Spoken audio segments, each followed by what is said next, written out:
जैन मुनि यानी मन में ख्याल आता है कि उनके अनुशासनबद्ध जीवन, संग्रह और अहिंसा के सिद्धांत उनके जीवन में विविधता की बात होती है, क्योंकि वे अपने शिक्षाओं के प्रति पक्षपात नहीं करते और सभी धार्मिक तथा जातिगत समृद्धि के लोगों को एक साथ सम्मिलित करते हैं।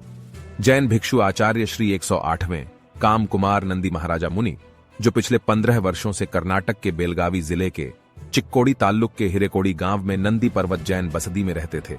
तारीख थी 6 जुलाई 2023। भिक्षु के लिए खाना बनाने वाली भक्त कुसुमा ने देखा कि वह अपने कमरे में नहीं थे। जब उनकी नजर पिंची कमंडल नामक दिव्य उपकरण जाता है, जिन्हें मुनि हर समय अपने साथ रखते थे। वे सभी कमरे में थे। बाद में ट्रस्टियों को भिक्षु के मोबाइल और खजाने का दरवाजा खुला मिला। संदेह तब और बढ़ गया। इस तरह 2 दिन बीत गए। जब उनके बारे में कुछ पता नहीं लगा, तब 8 जुलाई को दोपहर में गुमशुदगी की शिकायत दर्ज कराई गई।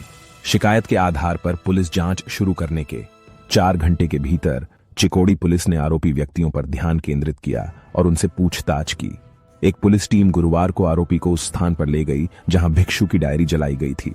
टीम ने डायरी के अवशेष, मुनि के 2 सेल फोन, आरोपियों के 2 सेल फोन एकत्र किए और उन सभी को फोरेंसिक लैब में भेज दिया। जांच से पता चला कि कुछ साल पहले मुनि के आश्रम में निर्माण के लिए रेत की आपूर्ति करने के बाद नारायण पीड़ित कामकुमार नंदी महाराज का करीबी बन गया था। विश्वास जीतने के बाद उसने मुनि से मुश्किल समय लाखों रुपए कर्ज के रूप में ले लिए। बहुत कम समय में नारायण ने 2 टिप्पर ट्रक खरीदे और एक प्रमुख रेत आपूर्तिकर्ता बन गए। दूसरा आरोपी हसन साहब मकबूल दलायत, उम्र 33 साल, नारायण के ड्राइवर के रूप में काम करता था। जब मुनि ने नारायण पर पैसे लौटाने का दबाव बनाया तो आरोपी उससे बचने लगा। मुनि के बार बार बुलाने से नाराज नारायण ने हसन की मदद से कथित तौर पर मुनि के कमरे में घुसे उसे बिजली के झटके देकर मारने का प्रयास किया।